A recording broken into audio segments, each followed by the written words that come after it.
There can be moments in your life where you feel like my life is over. Maybe you've had a challenging childhood. Maybe it's been a relationship breakdown. Maybe like me, you've had a baby that's kind of stopped you in your tracks. I am a living testimony of life not running smoothly, but being able to get to this point. Hey good people, welcome back to my YouTube channel.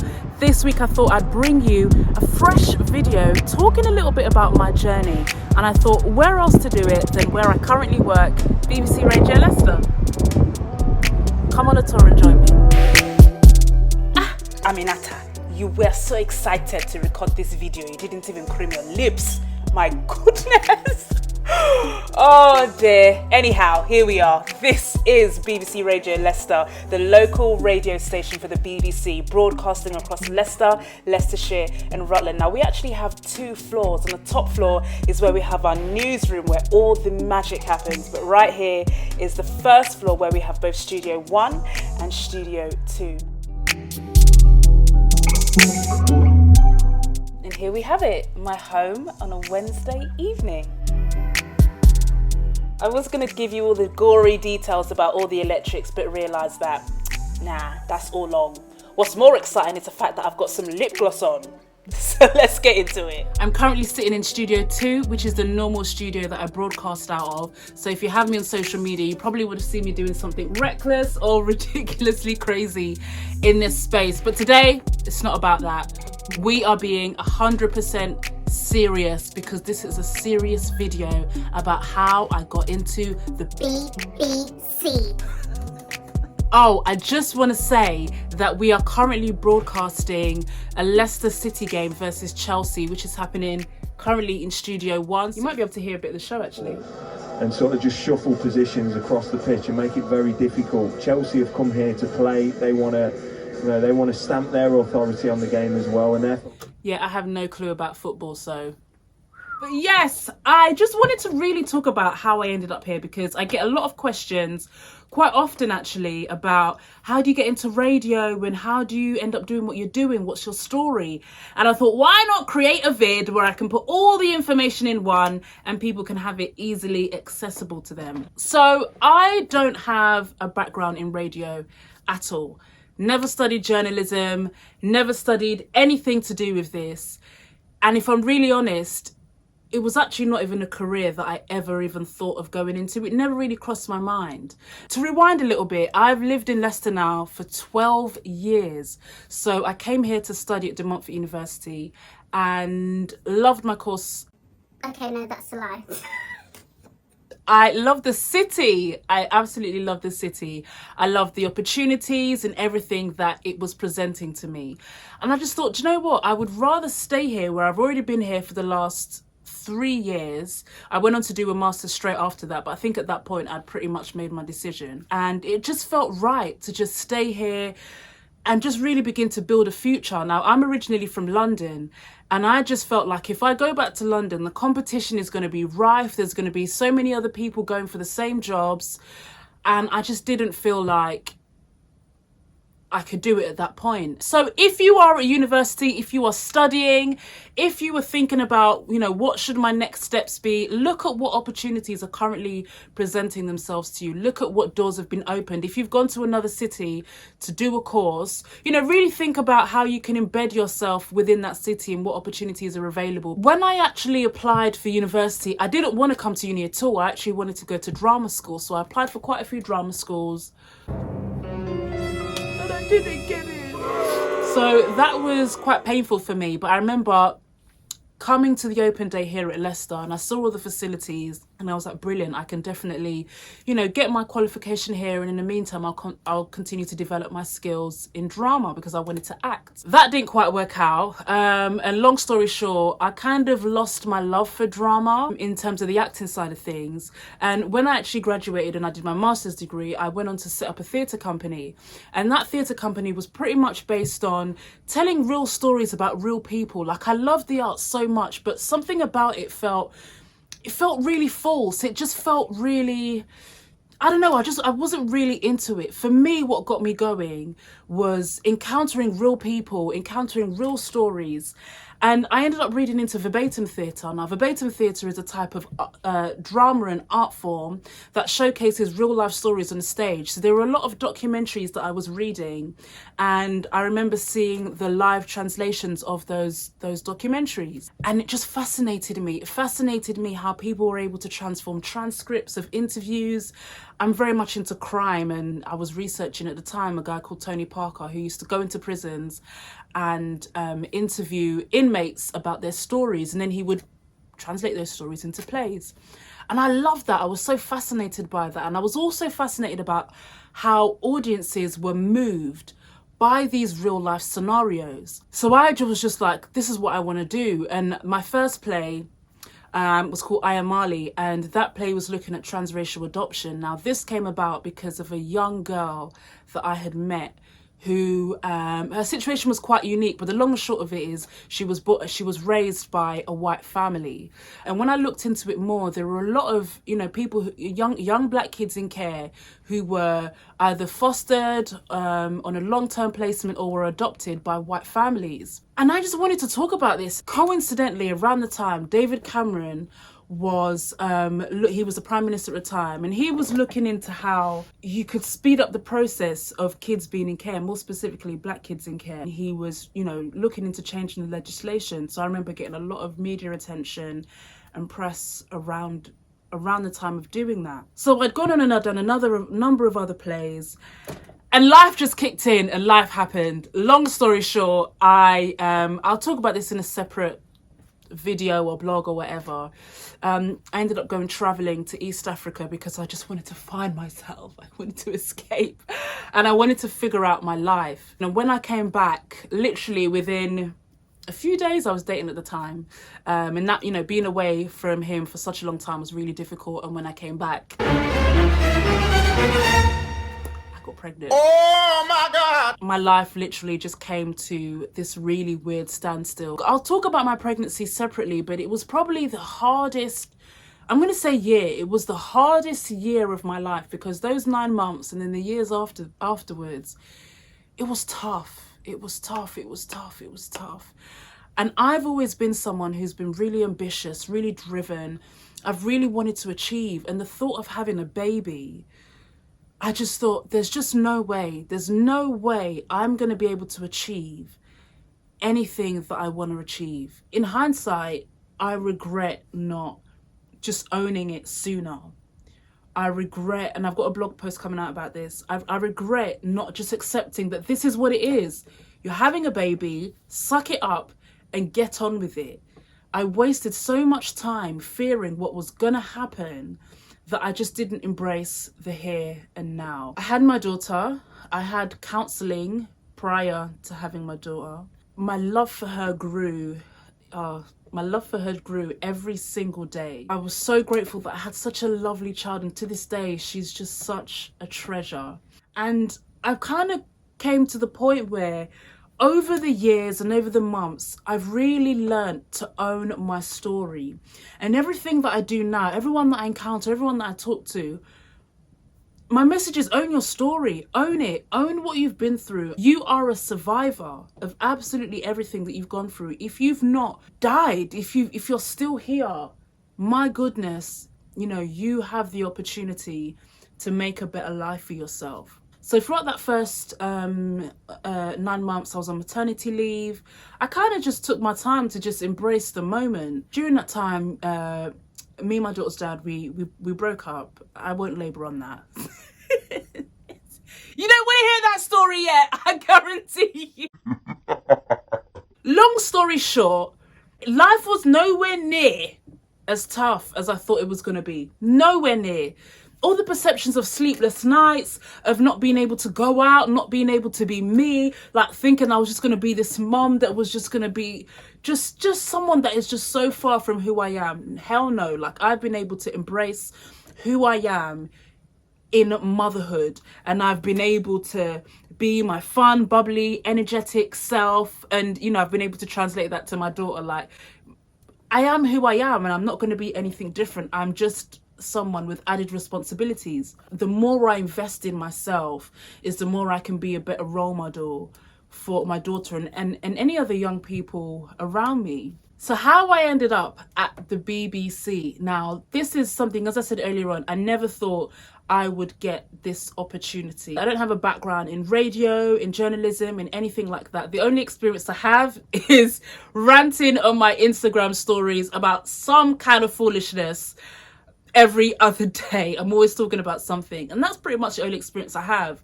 Back in the day, I used to do Facebook Lives where I would talk about different issues and stuff that was either happening in my life or something that was happening in the media or anything that's of interest to me. It was only until I got this job that I realised the connection with what I loved to do, you know, back in the day when I had the theatre company. So an advert went out, BBC put on an advert to say that they were looking for a new presenter. They were looking for a new black individual to present their brand new slot on a Wednesday evening, and it was to be targeted at a young black audience. I found out about this 2 days before the audition. And I wasn't actually meant to be in Leicester at all. I was meant to be in London. So I remember calling them up and saying, hey, this audition is happening, but I'm not going to be there. Can I come on another day? And they were like, yeah, no, it's today and today only. And I was just like, oh my goodness, I am going to have to prepare for the opportunity of a lifetime in just a couple of days.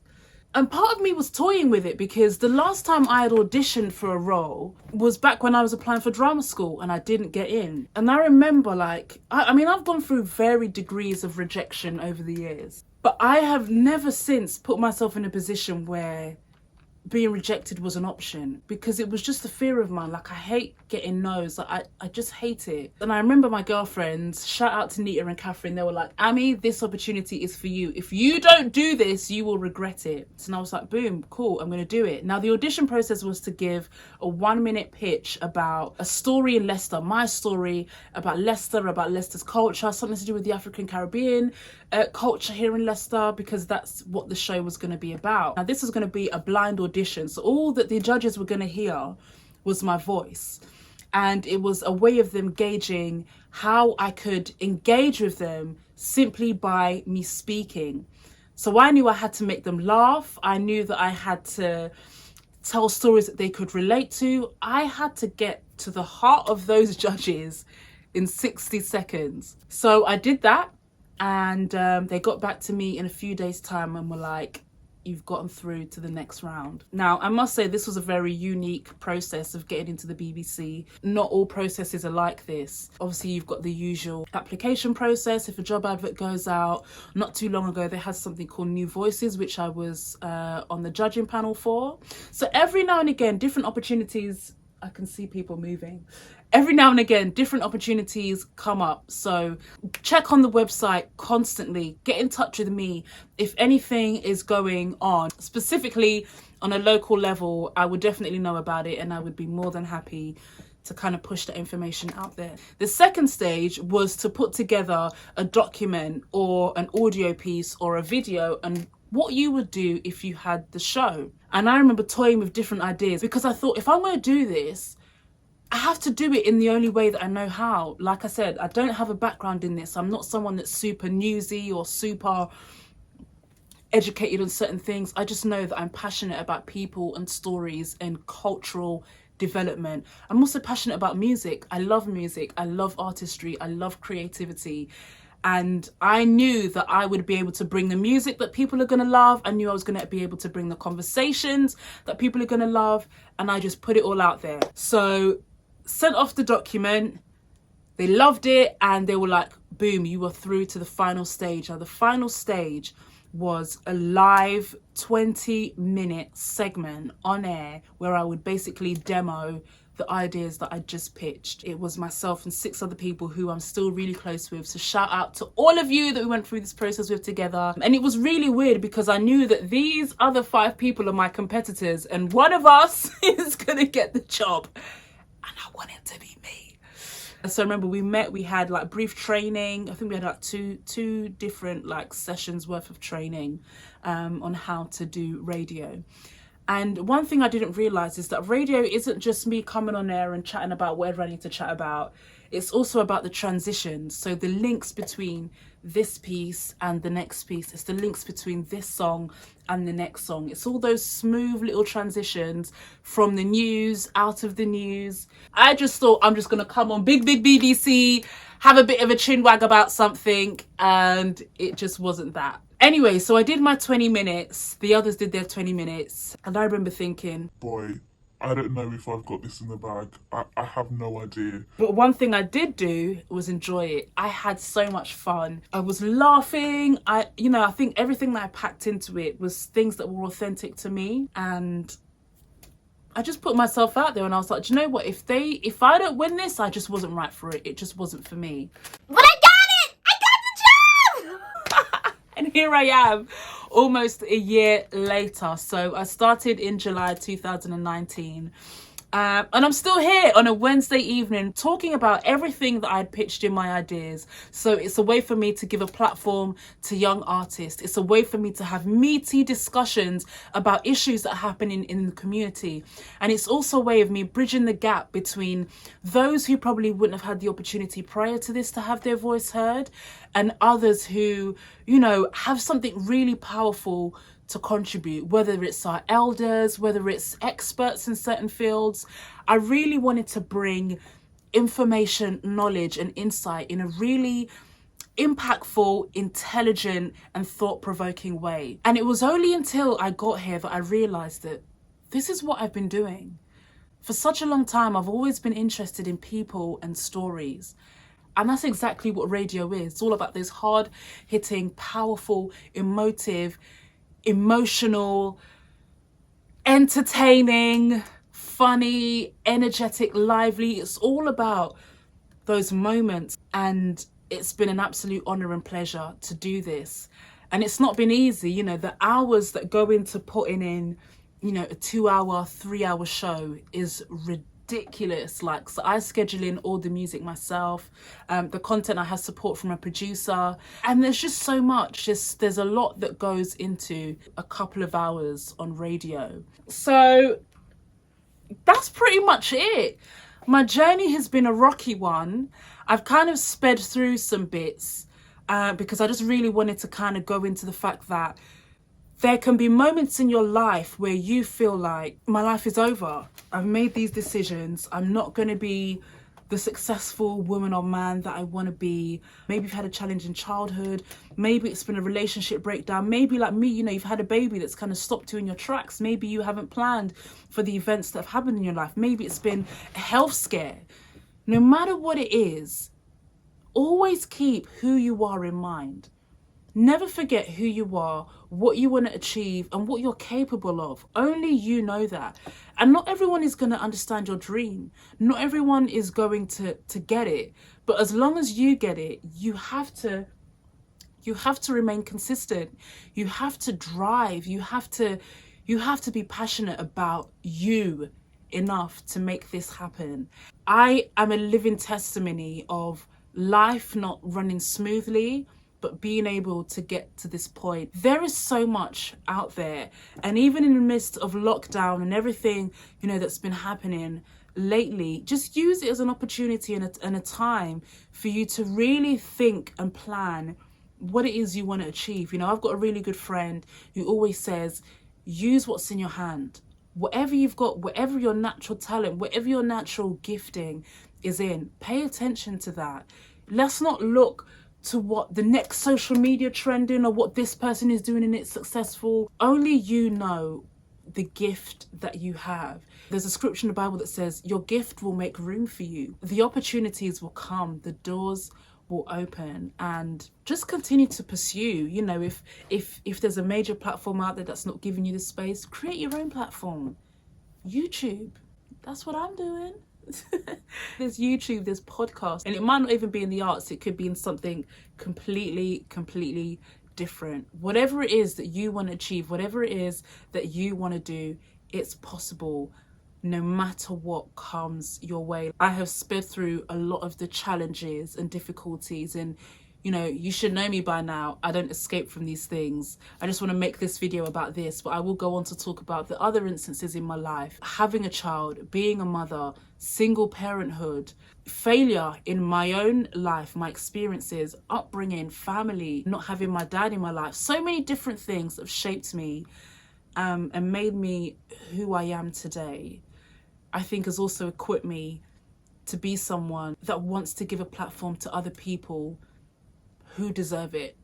This ain't just about me. This is about all of us being able to you know, to showcase who we are. So I hope you've enjoyed that video. I'm going to do my best to kind of bring you more information, more insight. If there's anything going on at the BBC, if there's any questions that you have about working in radio, about working in the media, I will do my absolute best to bring that content to you. Of course, you need to like and subscribe also, and I will see you in my next video.